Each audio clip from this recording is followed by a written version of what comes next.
Déjenme presentar algunos de ellos, estos colaboradores que siempre han luchado por la verdad con justicia. Voy a empezar hoy por el queridísimo César Gutiérrez Priego, nuestro amigo, abogado, especialista en seguridad, en derecho militar, porque trae hoy una columna en La Silla Rota que está sacando chispas por el cuestionamiento que hace. Bueno, primero te saludo con mucho gusto, César, ¿cómo estás? Bienvenido a Sin Censura. Mi querido Toño, como siempre, un placer estar aquí contigo, estar con Pepe, con Paco y poder platicar de los temas trascendentes importantes y que afectan a la seguridad, no solo pública, sino nacional en nuestro país. Claro que sí, precisamente pues saludo al maestro José Reveles, periodista y escritor. Maestro, ¿cómo le va? Bienvenido a Sin Censura. Muy buenos días, Toño, y saludos, por supuesto, al licenciado César y también a Paco, que está por incorporarse también. Muchas gracias. Así es, aquí está también el otro gran periodista y escritor, el queridísimo Francisco Cruz. Paco, bienvenido también a Sin Censura. Toño, ¿cómo estás? Un abrazote para ti, para Pepe, para el licenciado Gutiérrez Priego. Así que aquí estamos para empezar, Toño. Tú dirás por dónde empezamos con tanta información que hay. ¿Qué les parece, queridos compañeros, que empezamos con la columna del buen César? Él escribe hoy para La Silla Rota un cuestionamiento muy fuerte sobre la fiscal de Sinaloa. Si no me equivoco, a finales de la semana pasada fue que dieron a conocer que la fiscal de Sinaloa, en medio de este escándalo por la detención del señor Ismael Zambada, por también un video en la región, y iba a renunciar. El queridísimo César se pregunta, ¿se fue? ¿La corrieron? O más bien, ella se fue solita o la fueron, es decir, la corrieron. ¿Qué nos puedes decir de esto, querido César? Mira, Toño, me parece que el tema, por supuesto que es trascendente y es importante porque pues, podemos ver los señalamientos que ya empiezan a darse desde que la Fiscalía General de la República hace el señalamiento directo, ¿no? De que hubo deficiencias en los actos de investigación que realizó la Fiscalía del Estado de Sinaloa. Y obviamente cuando nosotros nos enteramos, ¿no? Y tenemos conocimiento de este video, que está a las afueras de Culiacán, ahí por la Presita, en donde, pues obviamente de la observación que nosotros podemos realizar, pues no se alcanza a ver si efectivamente este personaje de Héctor Melesio Cuen se encuentra al interior de la camioneta. Del mismo video hace el señalamiento a la Fiscalía General de la República, que solamente se puede observar, ¿no? El destello de un disparo por arma de fuego, que hay inconsistencia respecto incluso a las heridas que presentaba el cuerpo de Héctor Melesio Cuen, y que obviamente el hecho de que se haya permitido a la familia que se realizara, se incinerara el cuerpo cuando estaba abierta una investigación, pues obviamente son pifias y deficiencias de la misma Fiscalía General del Estado de Sinaloa. Y obviamente también pues, ha habido algunas filtraciones y trabajos periodísticos que señalan que por lo menos en los tiempos en que supuestamente se llevó a cabo la reunión de el Mayo Zambada, en donde menciona haber visto a Héctor Melesio Cuen, por lo menos el GPS del teléfono celular de Héctor Melesio Cuen, por lo menos un par de periodistas lo señalan, que supuestamente sí coincidiría con el lugar en donde señala el Mayo Zambada. Me hace pensar que obviamente todas estas deficiencias por parte de la Fiscalía General de Justicia del Estado de Sinaloa pues no son coincidencias y parecería que hay una trama detrás de esta investigación. Y obviamente pues, nos iremos enterando de acuerdo a cómo dé a conocer la Fiscalía General de la República. ¿Por qué una fiscal independiente nombrada por el Congreso del Estado de Sinaloa renunciaría cuando lo que le interesaría es que se supiera la verdad? Porque me parece que las fallas dentro de esta investigación son tan relevantes que hay muchísima información que iremos conociendo y que a lo mejor nos puede enseñar un entramado en donde por ahí el hecho de que un comandante de la Policía de Investigación o de la Policía Ministerial del Estado de Sinaloa no fuera coincidencia que estuviera trabajando con el Mayo Zambada como escolta. Y me parece que es uno de los puntos más importantes que hay que analizar. Sí, exactamente. Hay tantos asegúnes ahí y queda sobre la mesa la pregunta sobre la fiscal. Cómo es que, bueno, pues siempre hay alguno que otro que paga las consecuencias, paga los platos rotos ante una serie de irregularidades. Y le pido al equipo que nos grabe. Pues primero le quiero pedir su opinión al maestro José Reveles sobre este tema, sobre este cuestionamiento que hace el queridísimo César Gutiérrez Priego, pero también el analizar cómo es que mientras en Sinaloa, ante un hecho, solamente un hecho, la fiscal renuncia, en Guanajuato han pasado muchísimos años, se ha convertido en el estado más violento, el más inseguro, que tiene, pues vamos, mayor tasa de homicidios, y ahí se mantiene el fiscal Carlos Amarripa como si nada. Lo escuchamos, maestro José Reveles, ¿qué opina usted de esto? Bien, a mí me parece que justamente en un indudable homicidio quedan demasiadas dudas con respecto de si ocurrió donde dicen que ocurrió. Si el Mayo tiene razón y finalmente había habido un ataque contra Héctor Melesio Cuen en el lugar de donde se reunió en la mañana y fue capturado el propio Mayo y obligado a ir sometido y llevado a un avión para llevarlo a Estados Unidos, porque resulta que el chofer, del conductor del vehículo, de la camioneta que aparece en el video siendo atacada, por cierto, con un solo disparo, cuando dicen que hay 4 disparos que dieron en las piernas de Héctor Melesio Cuen, y este conductor, Fausto Corrales Rodríguez, no termina de decir toda la verdad, ni siquiera en el, en el sentido de que dónde iba el que se supone que era el copiloto, porque posiblemente iba arriba en la caja, y no se sabe si venía herido, si venía vivo o muerto, porque no lo muestra el video. El video lo que muestra son estos disparos, el ataque de una motocicleta, de un motociclista, perdón, hombre que desciende de una motocicleta, y dura 3 segundos. Ni siquiera hay las posibilidades que señaló por primera ocasión la propia fiscalía, con la fiscal Sara Bruna Quiñones, de un intento de robo de camioneta. No hay ningún intento de robo, no hay más que el disparo que se escucha, y los despachadores de la gasolinera ni siquiera escucharon los disparos, dicen ellos, ¿no? Y entonces, después se permite absolutamente toda irregularidad. Las irregularidades que consisten en no checar ni siquiera la rigidez cadavérica de la persona que llega aparentemente muerta a la clínica 6.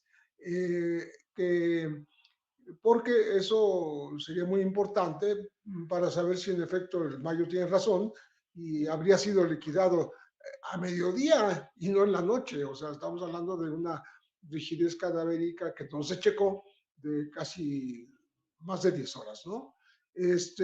Y estaba escuchando una entrevista que le hacen al director de Río 12 en Culiacán,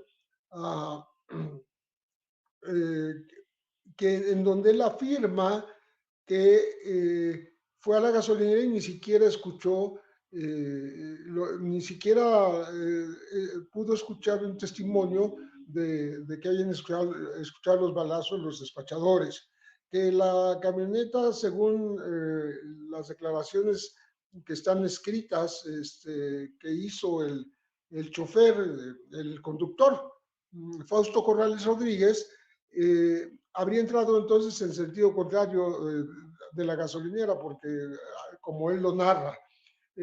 Tercero, que había rastros hemáticos en la cajuela de la camioneta que no fueron analizados. La autorización por parte de la Fiscalía de que se pudieran cremar los restos de un cadáver que estaba involucrado pues en un hecho criminal, obviamente, del cual fue víctima, y pues ya no se puede hacer ninguna renecropsia, ¿no? Todo se hizo mal, todo absolutamente, y se sospecha que se hizo mal adrede, o a propósito, no por error, sino porque se fraguó todo un montaje de lo que ocurrió en la gasolinera, que no se demuestra eh, la verdad que dice la fiscalía en el video, y hay que creerle y hay que hacer un acto de fe para decir cierto lo que está diciendo, ¿no? Y desechar, porque ese fue el intento, y desechar la versión del Mayo de que vio a Héctor Melesio Cuen y lo saludó en el lugar en donde se vieron a las 11 de la mañana, en Huertos del Pedregal, y donde fue sometido al Mayo y de ahí fue llevado a un aeropuerto y después a los Estados Unidos, ¿no? Entonces, creo que falta muchísimo, nos debe mucho la autoridad de Sinaloa sobre este asunto, que ya es un escándalo de carácter internacional. A 25 días de ocurrido, tenemos 25 días y no llegamos a saber qué fue lo que pasó. O sea, no nos quieren decir qué fue lo que pasó, ¿no? Entonces, creo que estamos como al principio, con silencios, equívocos, ocultamientos por parte de una fiscalía. La fiscalía tuvo que renunciar y muy posiblemente fue utilizada y después se le pidió que se fuera del cargo, ¿no? Entonces, creo que vamos a tener que esperar y vamos a tener todavía bastantes sorpresas, ¿no? Porque además el conductor del vehículo, Fausto Corrales Rodríguez, es hijo también de un exrector de la UAS. Él no es ajeno a los hechos en el sentido del parentesco precisamente con algunos de los políticos que estaban justamente tratando de dirimir sus diferencias según la versión de la convocatoria que se le hizo al Mayo para que acudiera a una reunión supuestamente con el gobernador, que no estaba en el país, sino se había ido de unas vacaciones también muy extrañas, vacaciones express, se fue un día y regresó al día siguiente en un avión particular a California. Y entonces todo eso queda por dilucidar, ¿no? Y sobre todo, me parece a mí muy interesante, hay una entrevista que hoy también se difunde de un periodista, Juan Manuel Partida, que se dice que ha sido perseguido por el propio gobernador desde el principio de su sexenio, y que la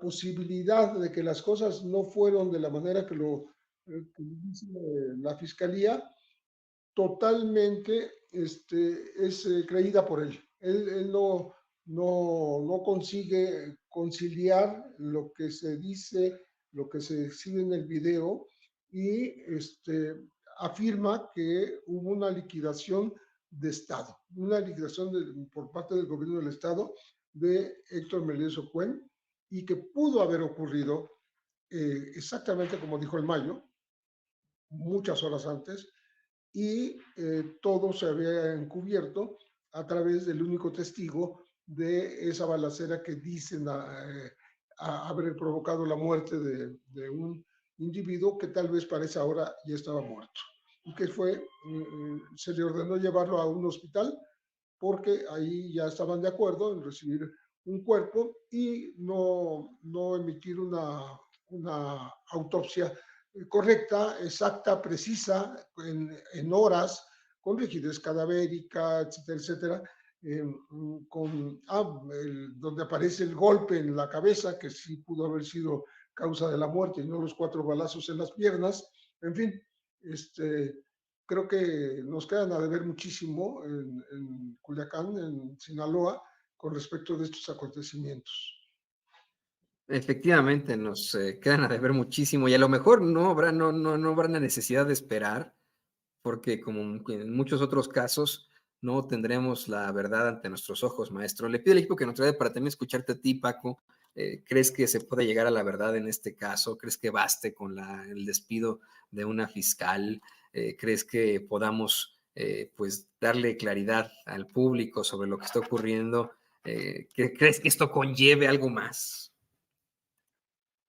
Toño, fíjate, es que es bien curioso, pero de pronto con el informe de la PG, de la Fiscalía General de la República, ya no hay huecos, sino que hay boquetes como si le hubiera caído a la Fiscalía del Estado de Sinaloa un misil, porque en algún momento se rompió toda la cadena de custodia o guarda de evidencias, toda, no hay ninguna normatividad se respetó en todo lo que pasó. Para mí la renuncia, que yo coincido, no renuncia con despido, va, o forzado por el gobernador, eso es abierto, eso es clarísimo, eso es una, no renunció, sino que la renunciaron.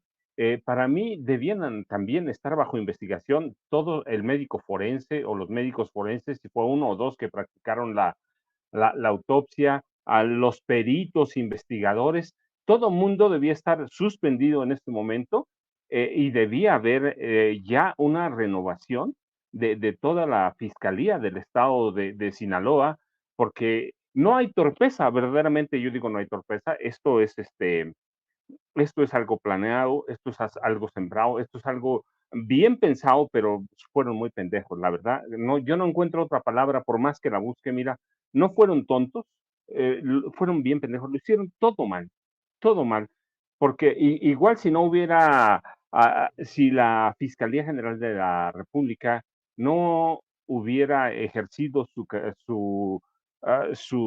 capacidad o su derecho a traer el caso, eventualmente alguna investigación independiente, algún periodista, iba a encontrar todas estas fallas y las iba a encontrar. Montaje, invención, alteración de pruebas, es decir, hay todo parece una novela de horror grotesca y perversa.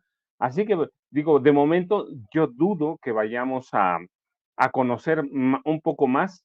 Creo que todo va a empezar a cobrar luz cuando el Mayo empieza a declarar algunas cosas. Es un caso que se le salió de control a quien lo haya querido inventar.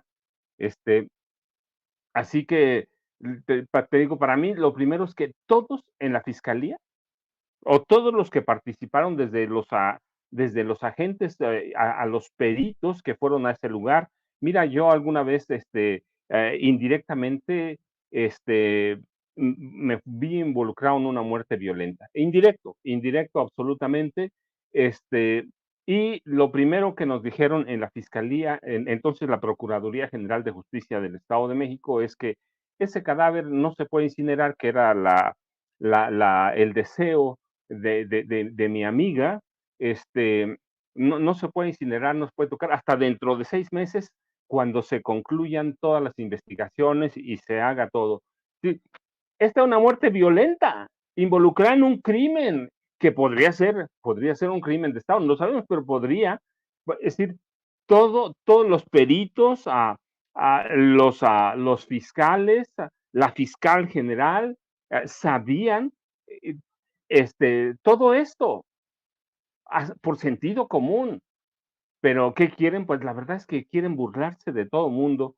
Así que es un caso que tiene unos boquetes abiertos por un misil en la Fiscalía General de Justicia del Estado de Sinaloa, y sí estoy convencido que debían ya en este momento tener bajo investigación a cada firma que aparezca, porque hay documentos, debía estar bajo investigación, suspendido sin goce de sueldo, y hasta llegar a la verdad. Es decir, hay una cadena de todo, de custodia de pruebas, de evidencias. Hay protocolos del manejo de todo eso, sobre el asesinato del diputado Juan Ojeda. Así que todo se rompió, todo está roto. Protocolos, cadenas de mando, de custodia de documentos, custodia de evidencia, todo. Es decir, es una burla al sentido común.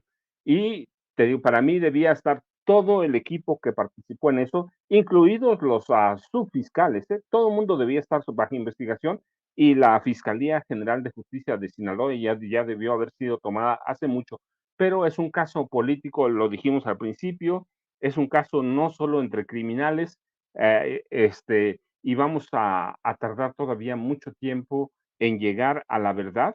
¿Por qué? Pues cuando se rompe esa cadena o protocolos de custodia o guarda de evidencias, pues ya quedan fuera muchos elementos. Así que lo deseable es que todos esos personajes estuvieran bajo investigación y la fiscalía estuviera ya tomada y bajo otro mando directo de gente ajena, incluso al gobernador del estado. Pero en todo su contexto, todavía nos va a faltar mucho tiempo, Toño, hasta que podamos ir aclarando algunas cosas y logremos encontrar piezas de ese rompecabezas que están perdidas y que seguramente solo saben la fiscal y quienes participaron en ese caso, Toño. Sí, y vamos, insisto, es como el caso en otras fiscalías en las que hace falta también esa claridad, en las que no debería estar interviniendo el gobernador, la gobernadora. La historia se repite en México. Y ¿saben qué? Creo que esto se debe en esencia, vamos, en el fondo absoluto, pues a lo muy mal que efectivamente está el Poder Judicial. Le pido al equipo que nos grabe.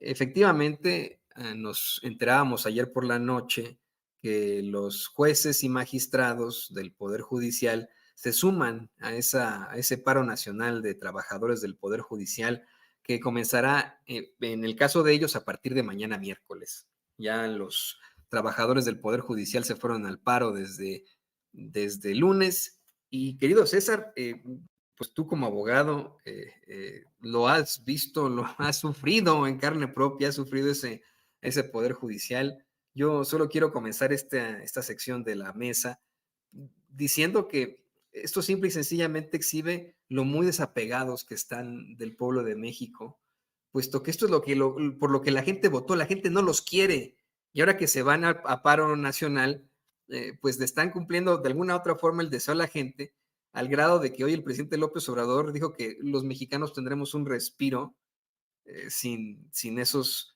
pues corruptazos ahí. ¿Qué opinas de esto, César? Mira, me parece que no es que la gente no los quiera, lo que no quiere la gente es un poder judicial que sea lejano al pueblo de México, a la sociedad, que sea corrupto, y aclarando, ¿no? Porque inmediatamente se ponen y se molestan y dicen, no todos somos corruptos, ¿no? Yo jamás he dicho que todos sean corruptos, el problema es que si hay un grupo de jueces, magistrados y ministros que sí son corruptos, que se ha demostrado con las resoluciones que han emitido y que afectan obviamente a la gran mayoría al Poder Judicial Federal. Pero me parece, mi querido Toño, que lo que tenemos que reconocer aquí es que no han entendido la gravedad de lo que están pidiendo. Ayer estaba yo en una entrevista y les señalaba que parecería que en un principio en estos foros, ¿no? que se abrieron y que incluso el mismo Poder Judicial realizó sus propios foros, se reconoció la necesidad de una reforma al Poder Judicial, pero que lo que no están de acuerdo es en la forma en cómo se llevaría a cabo la reforma. Pero hoy amanecimos con una asociación de jueces y magistrados por medio de su directora general que señala que el paro es porque no quieren ninguna reforma. Y entonces ahí ya hay un contrasentido a lo que ellos mismos habían manifestado y explicado. Porque se supone que lo que ellos no quieren es que existan votaciones populares, ¿no? Que ellos no estudiaron ni se prepararon para que terminen siendo los más populares quienes puedan acceder a ser jueces, magistrados o ministros. El problema es que se les olvida que en una división de poderes como la que tenemos en nuestro país, el ejecutivo, el legislativo y ellos que son el judicial están en el mismo renglón de importancia. Y quien emite las leyes, pues es el poder legislativo. Y aquí es donde nuevamente ya caemos en controversias, porque entonces, ¿qué pasó con que la ley es la ley? Entiendo, ¿no? Que como gremio tienen que apoyarse y salir a lo mejor a luchar por lo que ellos consideran o creen que pueda ser pues a lo mejor acabar con la carrera judicial como ellos la determinan como carrera judicial, ¿no? Que es como un servicio civil de carrera dentro del Poder Judicial Federal. Pero la realidad es que hablan de supuestos que no existen, hablan de supuestos en donde supuestamente van a perder derechos laborales, situación que no existe. ¿Es válido? Por supuesto que es válido. El problema es cómo en su momento algunos otros grupos, ¿no? O sindicatos lucharon por la permanencia, ejemplo Luz y Fuerza del Centro, y obviamente ellos determinaron, porque incluso existe una resolución, que todo mundo tiene derecho al libre desarrollo y como derecho humano al trabajo, pero no forzosamente es el trabajo que ellos quieran. Me parece que esta es una de las resoluciones que envejecieron mal, por así decirlo, porque ahora pueden ser aplicables para ellos mismos. Y el temor que ellos mencionan es que obviamente toda una carrera en donde ellos hayan podido prepararse, ¿no? Para las reglas que existían en este momento, aspirar algún día a ser jueces, magistrados o posiblemente ministros. Pero que no se nos olvide que los tiempos tienen que ver también con lo que son la aplicación de las leyes. Ellos, en un derecho que se les otorga a cualquier ser humano y a cualquier mexicano, pueden obviamente irse a un paro. Nada más hay que recordar algo, esto es una situación inédita, mi querido Toño, que nunca lo habíamos visto y que por supuesto están Pepe y Paco, que ellos han vivido más que yo y que nunca les había tocado que pasara una situación de este estilo, porque realmente siempre habíamos tenido a un poder judicial que estaba sometido al poder del Ejecutivo. En este sexenio no es así, y como ellos sienten que no han sido apapachados, ¿no? Y que están bajo un ataque, pues entonces dicen tenemos que luchar por tratar de cuidar nuestro gremio. Nada más hay que recordar algo, mi querido Toño. Aquí, quienes crean las leyes es el poder legislativo. El Ejecutivo hace propuestas y el Legislativo considera si esas propuestas son viables o no son viables. Lo que ellos no quieren es que la voluntad popular, que lo que busca es que haya jueces más cercanos a la ciudadanía, que se resuelvan los asuntos de forma muchísimo más expedita, que rápida, que se acabe con todas esas resoluciones que hemos visto, que ellos dicen, demuéstrenme que es corrupción. Lo que pasa es que llama poderosamente la atención que la mayoría de las resoluciones sean para favorecer a personajes que no pagan impuestos, a personajes que están acusados de ser miembros de la delincuencia organizada, a personajes que están acusados de pertenecer a un grupo político, a personajes que se robaron dinero del erario, a personajes que son señalados por ser abogados que tenían cierto control sobre algunos jueces, magistrados o incluso ministros. Parecería que siempre es favorecer a las élites. Y eso no es coincidencia. Por supuesto que ellos podrán decir, es que tienen grandes abogados. El problema es que siempre es lo mismo. ¿Por qué no vemos que esos derechos se les concedan a lo mejor al grueso de la población en este país? Y aquí, mi querido Toño, podríamos entrar en muchos supuestos, ¿no? Y uno de esos supuestos es que si se llegara a considerar que la impartición de justicia está en riesgo, ¿no? Como es un derecho que nos otorga el artículo 17 constitucional a todos los mexicanos, que es el acceso a la justicia, podríamos ver incluso que este paro nacional podría desembocar en que tanto el Ejecutivo como el Poder Legislativo lo manejan como una emergencia nacional y por la ausencia que existe de jueces y magistrados para la impartición y el acceso a la justicia, se podrían llegar a dar facultades extraordinarias al Ejecutivo Federal, o sea, al presidente de la República, e incluso se podría dar la destitución de ministros y nombrar a ministros provisionales en lo que se lleva a cabo la reforma judicial. Porque aparte llama la atención lo siguiente, cualquier abogado no me podrá dejar mentir. Nosotros no nos podemos amparar contra un hecho futuro, porque no sabemos ni siquiera si se vaya a llevar, aunque parecería inminente. Ellos ya están haciendo un paro por lo que va a ser la reforma, que todavía no se lleva a cabo. Entonces, por eso no tienen herramientas jurídicas para hacerlo valer. Por supuesto, ¿no? Hoy en la mañana el ministro Saldívar estaba por ahí dando una entrevista con Ciro Gómez Leiva, y él decía algo en lo que coincido. ¿Cuál es la intención de un paro nacional como este? Pues obviamente buscar allegados del extranjero para que traten de influir en la decisión del gobierno. pero más importante todavía, me parece es que la votación que nos dieron a conocer nos habla de que, si bien es cierto, por un muy alto margen la mayoría de jueces y magistrados votaron a favor del paro, también hubo un número considerable de jueces y de magistrados que no estuvieron de acuerdo con el paro.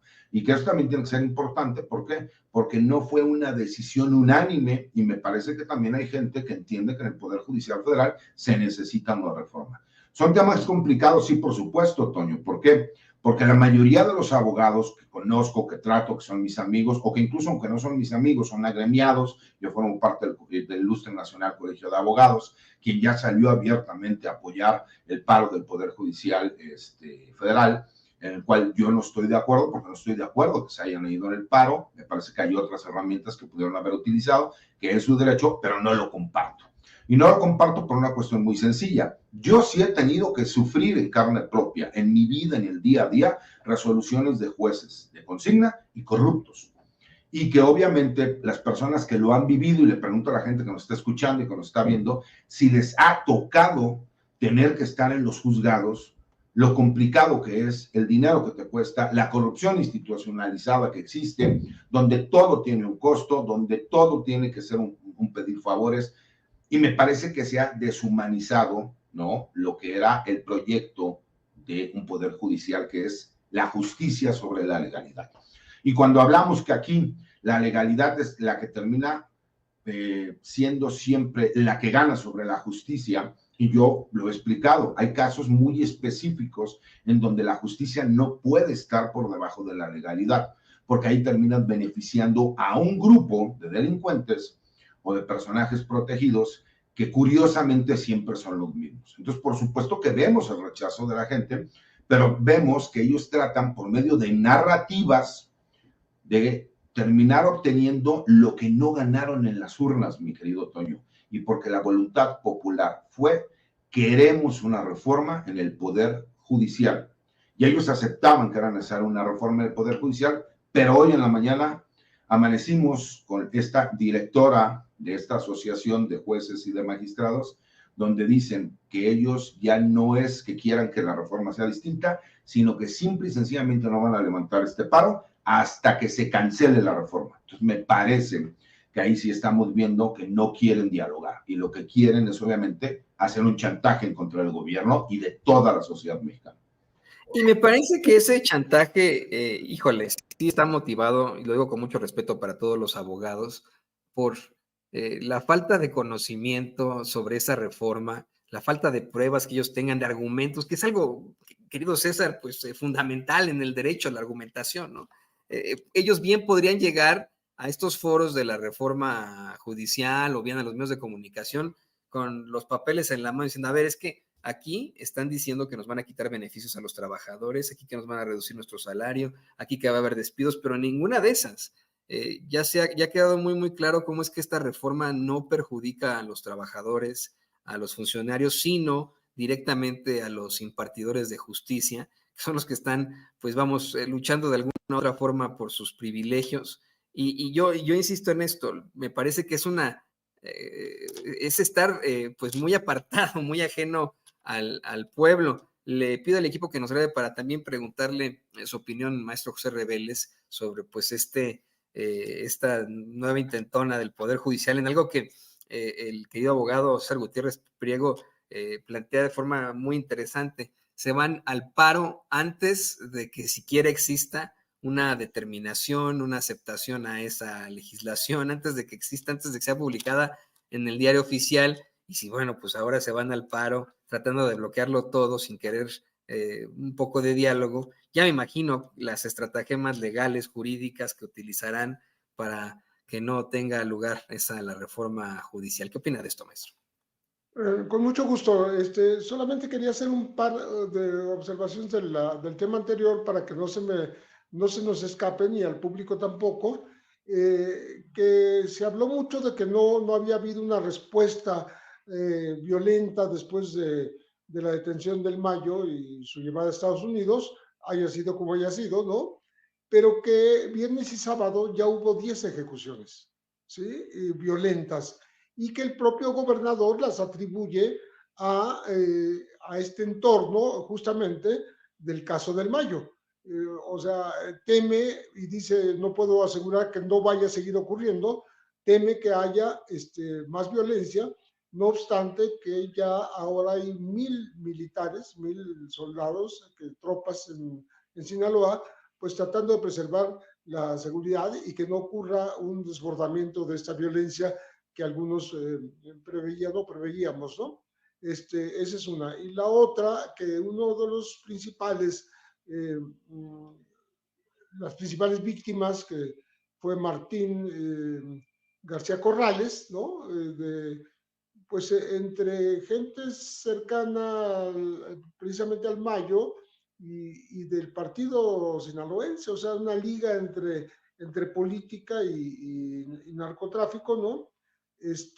Con un hermano más cercano al Mayo, que es el Leo famoso, y una hermana que es Estela García Corral, presidenta del partido sinaloense. Entonces, esto implica una liga entre la violencia de la delincuencia y la violencia política que también está ahora presente en Sinaloa. Solamente quería hacer ese apunte muy rápidamente.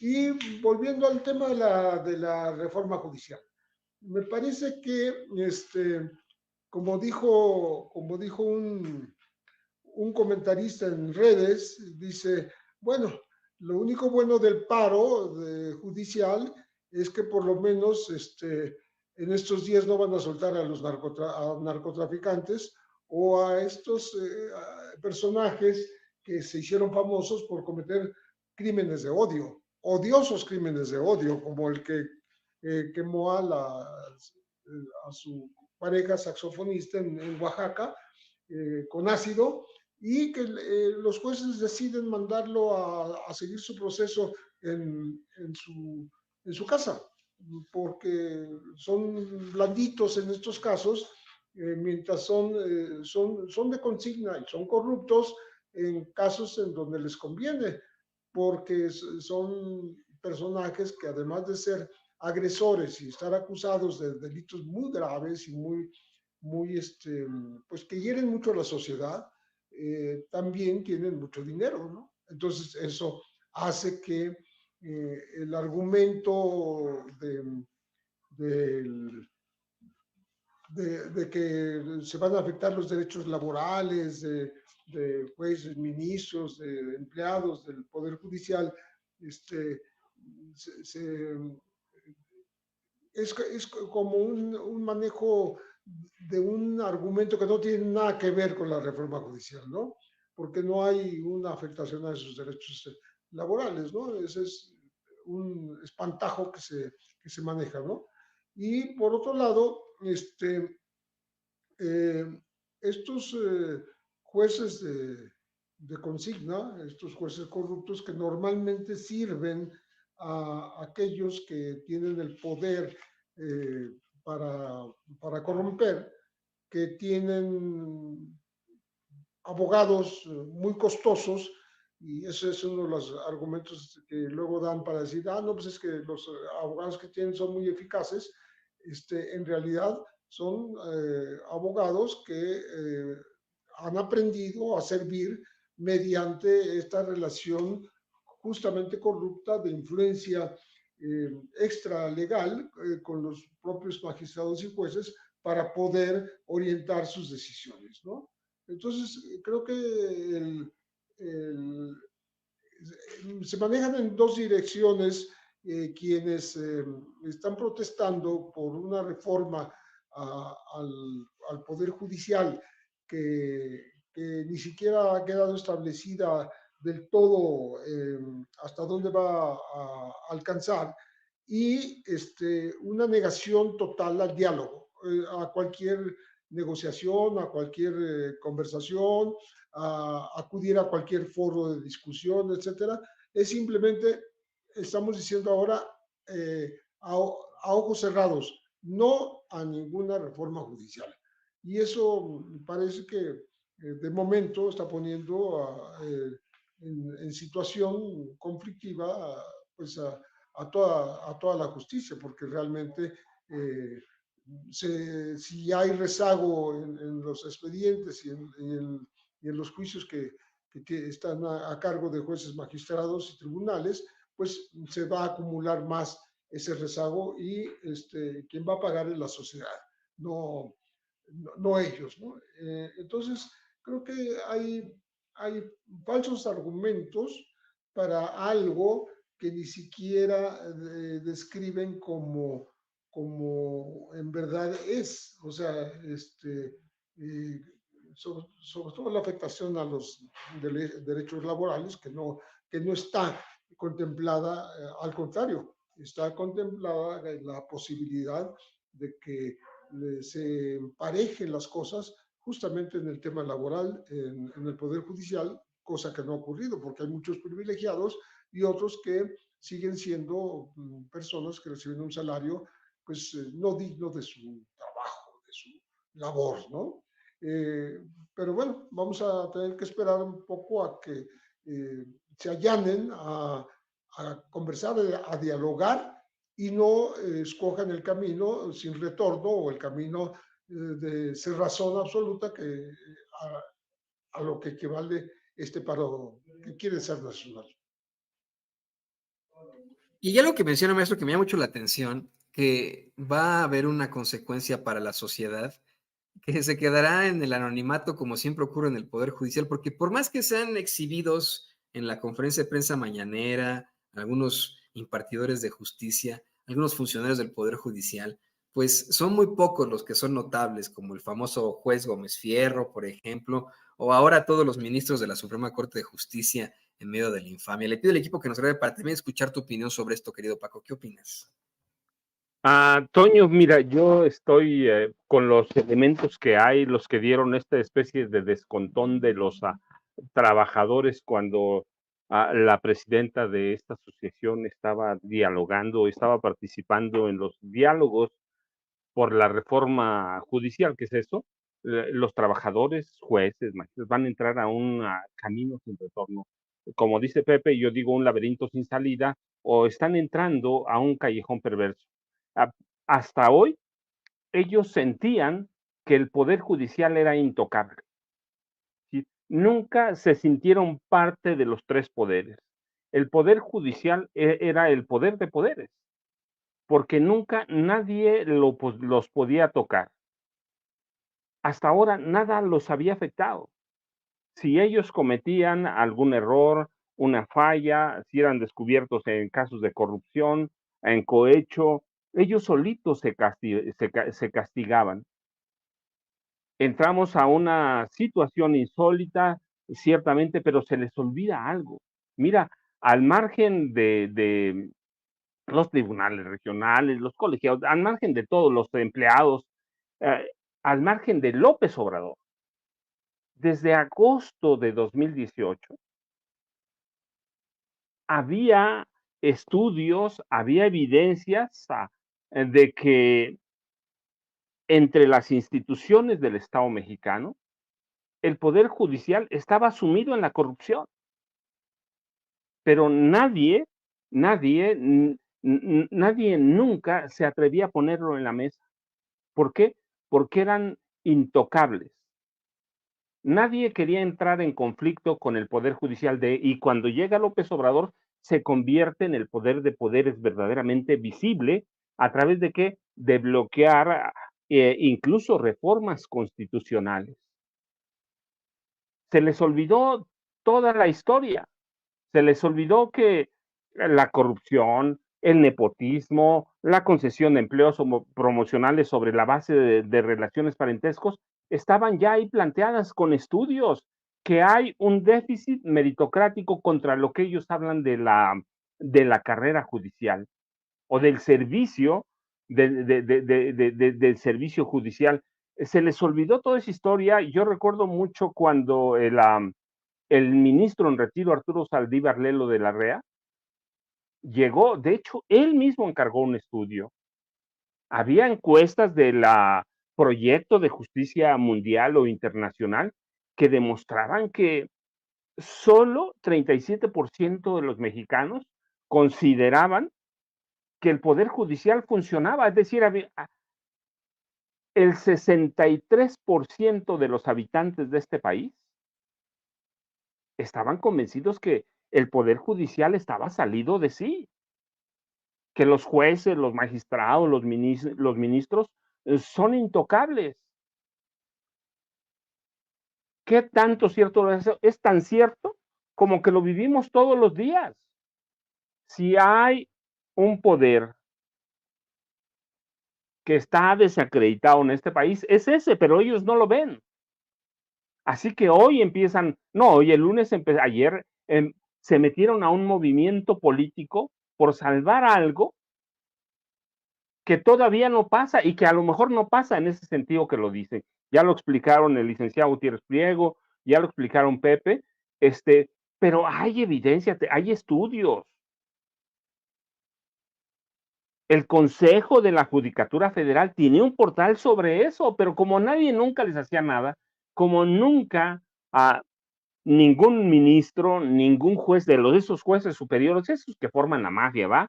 Que tienen adentro del Poder Judicial una mafia, como ninguno de ellos estuvo convencido en algún momento que podrían, que unas elecciones federales, unas elecciones presidenciales los podía afectar, pues nunca se movieron, nunca hicieron nada. Yo te decía, estudios desde agosto de 2018, un mes después de que el presidente López Obrador, el ahora presidente, ganó las elecciones, se dieron a conocer todos estos estudios, pero nunca les importó, ni a los empleados, ni a esa mafia de jueces que hay interna, y ellos lo saben, ¿va?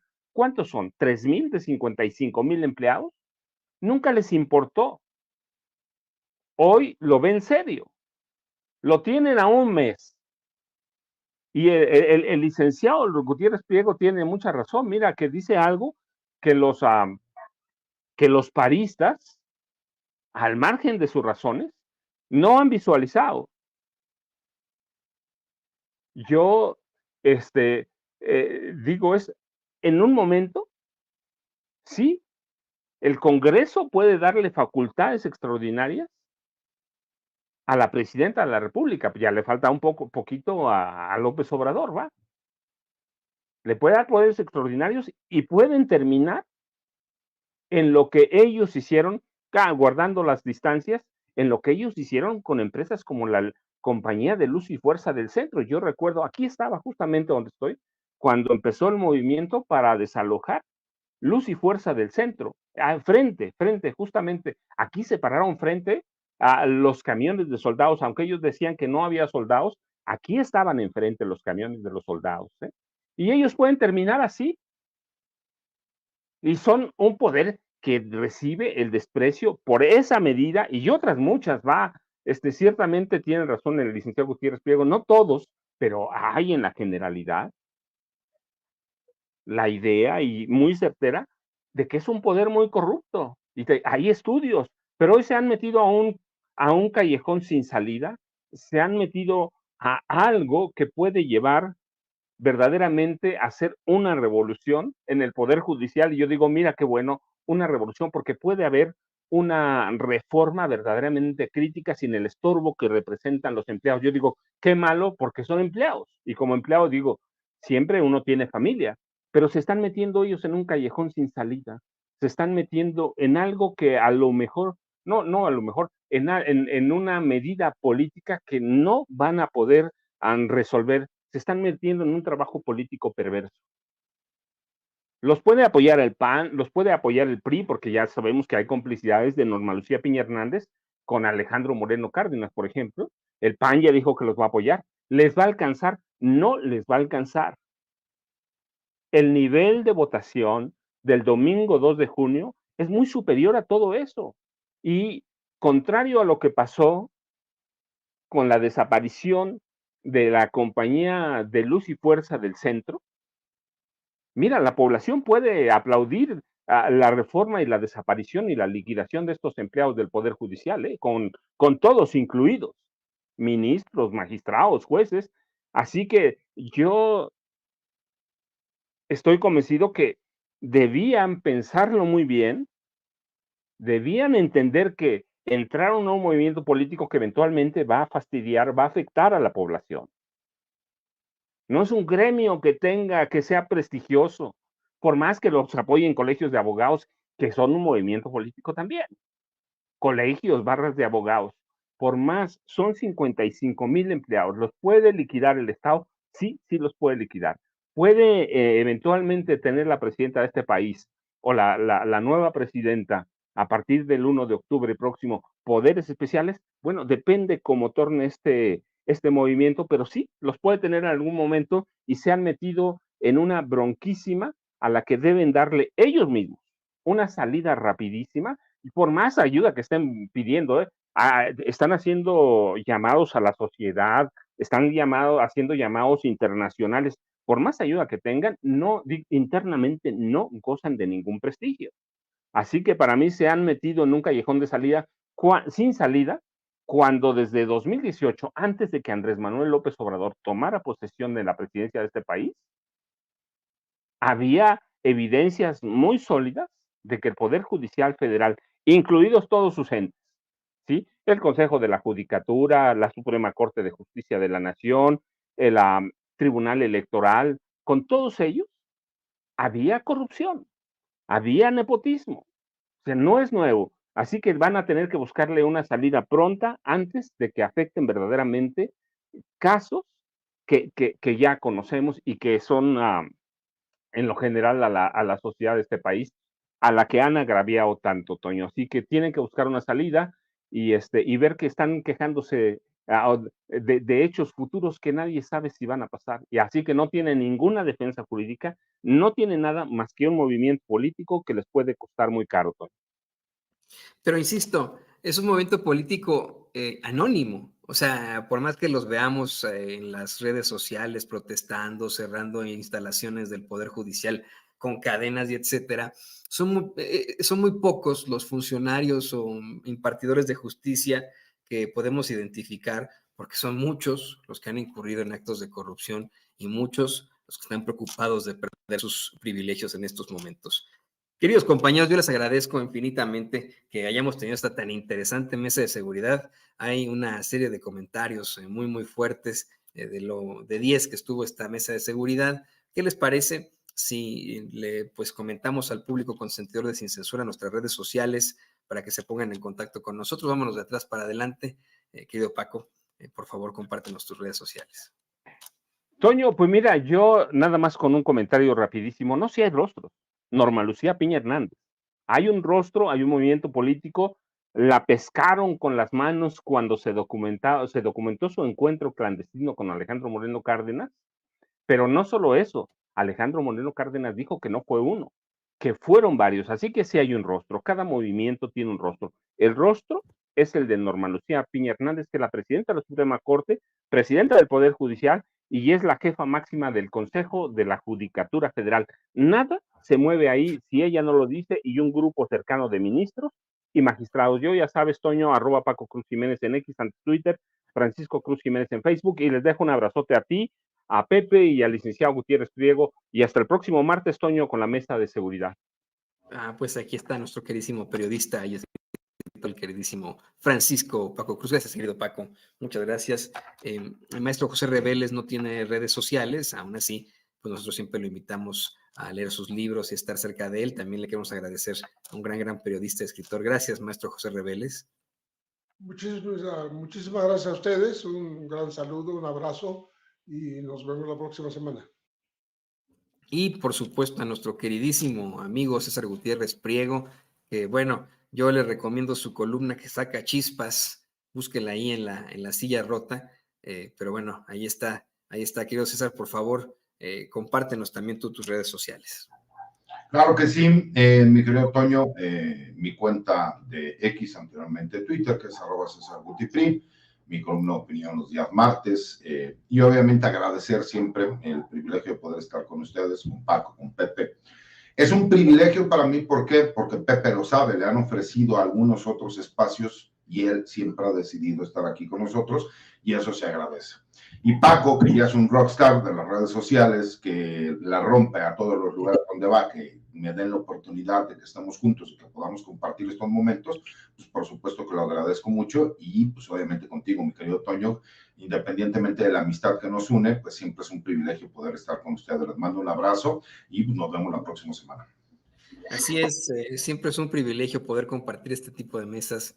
Muchas gracias también a Me deben César. el dominó, que quede claro. Ese dominó no me lo pienso perder. Porque imagínate la información que podemos platicar de gran Sí. calado sin que sea público, echando el dominó. Nada más déjenme hacer un anuncio antes de irnos, porque me estoy recordando. En octubre, no tengo la fecha todavía, vamos a presentar el libro de Pepe, así que luego les confirmo la fecha en la Feria del Libro del Zócalo. Va a ser domingo, eso lo sé. Pero no, claro que acepto con mucho placer, Pepe, ya lo dije, pero Pepe no lo va a decir, pero yo se los digo. Ya luego les confirmo la fecha. Nos vemos en octubre para la presentación del libro de Pepe. Bueno, yo voy a llegar Pues con matraca y con mariachi, chingón, para que le hagamos, pero bien, hombre. Así es, qué felicidad. Espero que podamos estar también ahí el equipo de Sin Censura nosotros. Ya saben que, pues bueno, nos debemos a los bloqueos que nos hace YouTube, pero espero que estemos ahí también. Y pues yo les quiero agradecer, queridos compañeros, ahí lo tiene usted también, el abogado especialista en Derecho Penal, Derecho Militar y Seguridad Nacional, César Gutiérrez Priego. Muchas gracias a los tres por esta interesantísima mesa de seguridad. Y le